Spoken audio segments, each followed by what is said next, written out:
اگر ایک حرف کو سمجھ لیں گے اور اس پر انشاءاللہ العزیز آپ کا عمل ہو جائے گا تو یہ سارے محفل والے اور یہاں جتنے بھی ملائکے فرشتے حاضر ہیں یہ شاہد ہو جائیں گے، یہ گواہ بن جائیں گے. اور کل میدان محشر میں جب آپ کے نام اعمال میں نیکیوں کی کمی ہوگی تو یہی ملائکے، یہی لوگ وہاں پر خدا کی بارگاہ میں عرض کریں گے مولا یہ وہ شخص ہے جس نے حاجی نگر کی سرزمین پر سردی کے موسم میں، ٹھنڈی کے عالم میں تیرے نبی کی محفل میں بیٹھ کر تیرے نبی کے اوپر محبت کے ساتھ درود پاک پڑھا تھا. یہ وہ شخص ہے رب کائنات ارشاد فرمائے گا اے میرے ملائکے، خدا کی عزت و جلال کی قسم، میرے ربوبیت کی قسم، میں اپنے محبوب کے صدقے سے ان کے گناہوں کو بخشتا ہوں. درود پاک پڑھیں اللہم صلی علی سیدنا مولانا سیدنا شفیعنا مولانا محمد بارک وسلم صلو علیہ الصلوۃ والسلام علیہ یا رسول اللہ صلی اللہ تعالی علیہ وسلم.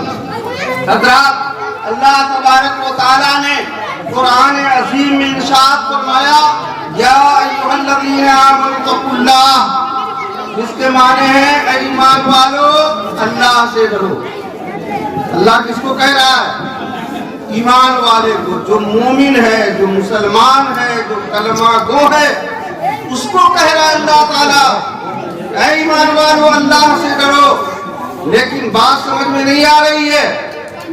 ڈرنا تو اس کو چاہیے جس کے پاس ایمان نہیں ہے، جو بے ایمان ہے، جو مرتد ہے، جو مشرکین ہیں، جو کافر ہیں، اس کو ڈرنا چاہیے. لیکن اللہ نے اپنے مومن بندے کو حکم فرما رہا ہے اے ایمان والو اللہ سے ڈرو، اے ایمان والو اللہ سے ڈرو.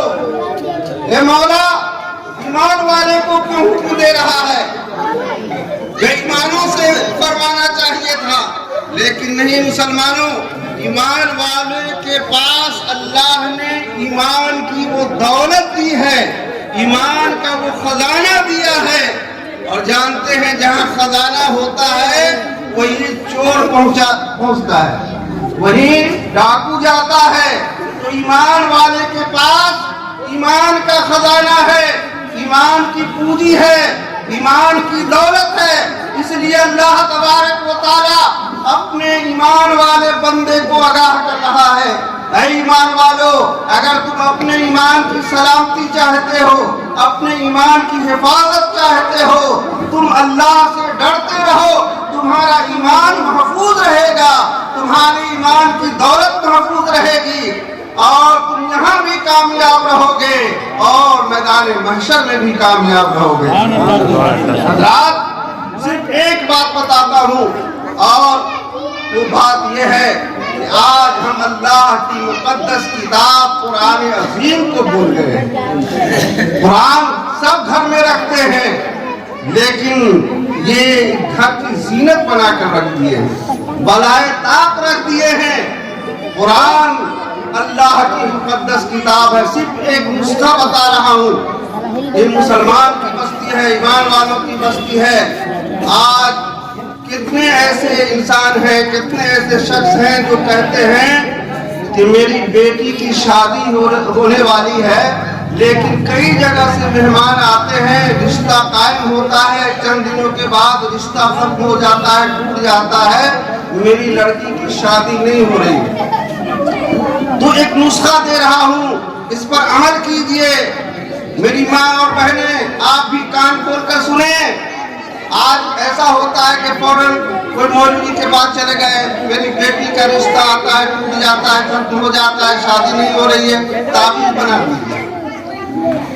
میں کہتا ہوں کسی مولوی کے پاس مت جاؤ. آپ مومن ہو، اگر آپ قرآن پڑھنا جانتے ہیں تو ہمارے بزرگوں نے نسخہ دیا ہے. قرآن میں ایک سورہ ہے، سورہ طٰہٰ.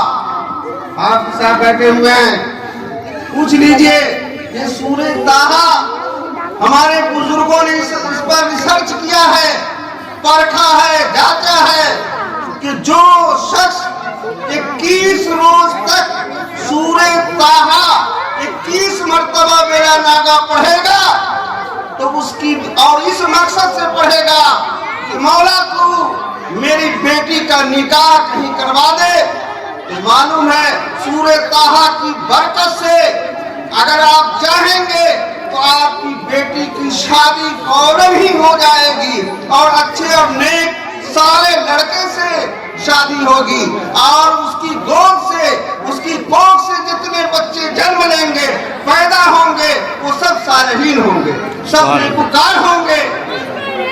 حضرات ایسا عمل ہونا چاہیے۔ آج میلادوں میں ایسی تقریر ہونی چاہیے، اصلاحی تقریر ہونی چاہیے تاکہ ہمارا یہ معاشرہ سمجھے، ہمارا یہ سماج آگے کو سمجھے۔ آج یہ کیا ہو رہا ہے، ایک طرف میلاد ہو رہی ہے، دوسری طرف شروع ہو جاتا ہے، تو ایک طرف تو رحمت آتی ہے اور ایک طرف زحمت ختم کر دیتی ہے۔ شیطانیت جہاں پر آئی تو معلوم ہے شیطان اپنا بسیرا کر لیتا ہے، اس کے دل پہ چھا جاتا ہے۔ اس لیے مسلمانوں شیطان کو اور اس کی شیطانیت کو اپنے پاس آنے مت دو۔ آج آئے دن سنتے ہوں گے کہ شادی ہوئی چند دنوں کے بعد طلاق ہو جاتا ہے، چند دنوں کے بعد طلاق ہو جاتا ہے، یا یہ سنتے ہیں کہ شادی ہوئی اور اپنے گھر جاتی ہے اور وہ لڑکی پریشان ہوتی ہے، یہاں تک کہ پریشان ہو کر کے خودکشی کر لیتی ہے، پھانسی پہ لٹک جاتی ہے۔ کیوں؟ اس لیے کہ ہم نے دستور اسلام کو چھوڑ دیا ہے، قانون اسلام کو چھوڑ دیا ہے۔ ہمارے اسلاف کرام نے بھی نکاح کیا، ہمارے اسلاف کرام نے بھی اپنی لڑکیوں کا اپنی شادیاں کی ہے، لیکن ایسی شادی جس کو شادی کہتے ہیں، لیکن آج تو شادی سماج کے اندر ایک لعنت بن کر رہ گئی ہے، اور خاص طور سے بہار کے اندر جو چل رہا ہے، گنتی جو پیسہ جو چل رہا ہے، مثلے جیسے آپ ایک چلے جائیے مارکیٹ میں، گائے بھینس کے مارکیٹ میں، اور جیسے ہوتا ہے کہ کتنے کا ہے تو کہے گا اتنے کا ہے، آپ کہیں کم کر دیجئے۔ اللہ اکبر، آج ایسی شادی ہو رہی ہے تو آپ کا عالم کیا ہوگا۔ میرے رسول نے تمام انبیاء کے سردار نے، جن کے صدقے میں ساری کائنات بنائی گئی ہے، اپنی بیٹی حضرت فاطمہ الزہرا کی شادی کر رہے ہیں۔ ملاحظہ فرمائیے، اس رسول نے اپنے بیٹی کی شادی میں کیا جہیز دیا۔ جس رسول جب چلتے تھے مکہ اور مدینے کی سرزمین سے تو سونے کا پہاڑ کہتا تھا، چاندی کا پہاڑ کہتا تھا، اے اللہ کے حبیب، اے اللہ کے رسول، میں سونے کا پہاڑ ہوں، مجھے لے لیجئے، چاندی کا پہاڑ ہوں، مجھے لے لیجئے، میں کام آؤں گا۔ لیکن میرے آقا نے نہ سونے کے پہاڑ کو پسند کیا، نہ چاندی کے پہاڑ کو پسند کیا، کہا کہ اگر میں سونے اور چاندی کے پہاڑ کو میں طلب کر لیتا ہوں، پسند کر لیتا ہوں، تو میں تو دولت والا ہو جاؤں گا، میں اپنی بیٹی کے جہیز میں دنیا کی ساری نعمتیں دے دوں گا، لیکن میری غریب امت بھی ہوگی جن کے پاس 3-3 4-4 لڑکیاں ہوں گی، وہ کیا کریں گے۔ اس لیے میرے آقا نے خاتون جنت حضرت فاطمہ الزہرا کا نکاح کر کے دنیا والے کو پیغام دیا کہ دیکھو جہیز دینا سنت ہے، میں اپنی بیٹی کے سونے کے لیے کھجور کی چٹائی دے رہا ہوں، پانی رکھنے کے لیے مٹی کا گھڑا دے رہا ہوں، اور پانی بھرنے کے لیے چمڑے کا مشق دے رہا ہوں۔ اللہ اکبر، ایک کھجور کی بال کی سونے کے لیے چرپائی میرے رسول نے خاتون جنت کے جہیز میں دیا۔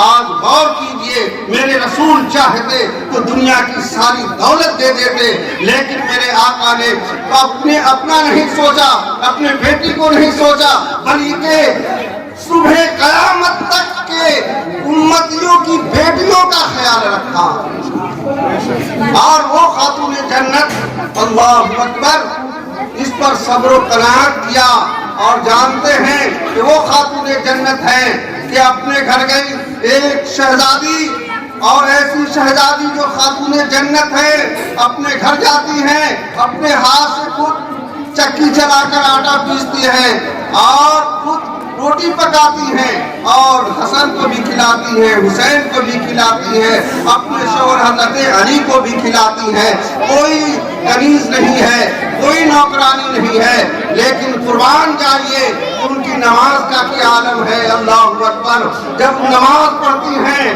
ایک سجدہ کرتی ہیں اور دوسرے سجدے میں صبح ہو جاتی ہے تو فاطمہ الزہرا رب کی بارگاہ میں عرض کرتی ہے، مولا تو نے کتنی چھوٹی رات بنا دی ہے کہ تیری بندی خاتون جنت دل کھول کر نماز نہیں ادا کر پا رہی ہے، اے مولا تو میرے لیے رات کو بڑی کر دے۔